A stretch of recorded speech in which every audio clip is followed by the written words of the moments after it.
पुरंदरमधल्या बेलसर गावात 3 महिने गर्भधारणा टाळण्याचा सल्ला का दिला जातोय? गावात सर्वत्र कंडोम वाटले जात आहे. झिकाचा राज्यातील पहिलाच रुग्ण पुरंदर तालुक्यातील बेलसरमध्ये सापडला. काही दिवसापासून बेलसर गाव माध्यमामध्ये आलं. 55 वर्षीय महिला राज्यातील पहिली झिकाची रुग्ण होती. त्यामुळे केंद्र सरकार व राज्य सरकारकडून बेलसर गावात विविध उपाययोजना राबवण्यास सुरुवात केली. त्यातच आता बेलसर गावात पुढील 3 महिने कुठलीही महिला गरोदर राहणार नाही याची खबरदारी घेण्याचे आवाहन प्रशासनाकडे आले आहे.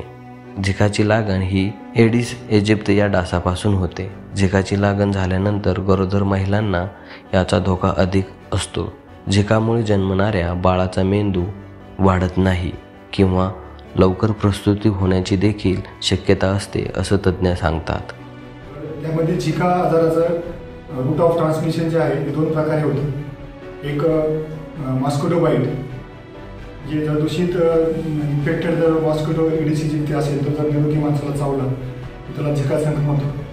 दुसरं जे कारण आहे ते नंबर 2 सेक्शुअल ट्रान्समिशन, की जसं जर पुरुषांच्या वेळामध्ये 4 महिन्यापर्यंत झिका व्हायरस जिवंत राहू शकतो. या दरम्यान जर शरीर संबंध आले तर लैंगिक संबंधामधून झिकाचं संक्रमण होऊ शकतं. आणि तिसरी गोष्ट म्हणजे आईपासून बाळाला ट्रान्समिशन होऊ शकतं. म्हणून आम्ही आता आमच्या भागामध्ये शक्यतो 3 महिन्यापर्यंत गरोदर महिलांना गरोदर न राहण्याचं आवाहन करत आहोत. आणि त्याचबरोबर आम्ही निरोपचे सुद्धा वाटप या ठिकाणी सुरू केलेलं आहे. गरोदर महिलांची विशेष काळजी आम्ही या ठिकाणी घेत आहोत. गावातल्या 24 गरोदर महिलांना मच्छरदाणीचे वाटप करण्यात आलं. आशा वर्कर घरोघरी जाऊन या महिलांना सूचना देखील देत आहेत.